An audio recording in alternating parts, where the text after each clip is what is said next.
So in Zhejiang, the government requires that every 3 days, every resident gets a nuclear acid test for COVID.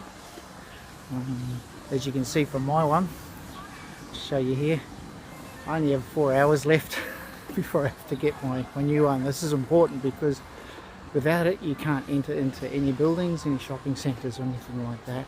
First one gives you a green code, that's if you're negative. And a green code lets you on the subway and buses, which is what we want to do today. Previously we had to do this ones every 24 hours, but recently they've relaxed it to every 3rd day. Sometimes when you get there's only a little line, you can get it done in as quick as 5 minutes, and then other times sometimes it's a rather large line, and that can take up to 15 minutes.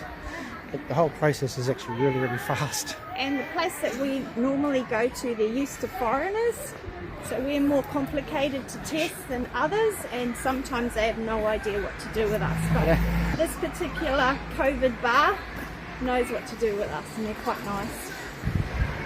So the first time that we went and got our first one, I was pretty horrified because unlike in Australia, where it's 1 test per person, you'll notice that they just throw all the tests in together, like 20 at a time, in one container to test.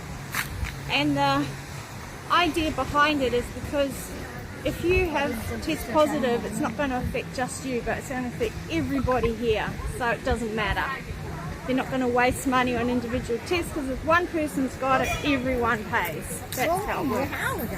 So there's 2 lines happening here. This is the booth that we're going to go and get our first one. And the first line is where we register, so we show them our health code and give them our details, and then they log us into this location. Then we go to the next step, which is the actual test, which is just a testing instrument down the back of your throat. And then it's thrown into a vial with about 20 others, and then hopefully in about 3 or 4 minutes on the app it will come up as a negative result. So that's the process. So first line here, next line there. And we've got entertainment on the side to keep us happy while we're waiting in the long queue. You might think a little bit inconvenient for the fact that you've got to go and have it done on a regular basis, but one thing about the government, they make it very convenient. We've got 3 locations pretty near to our house. A spot just outside our house, looking outside the bedroom window, seeing everybody line up and taking videos. I'm taking the video.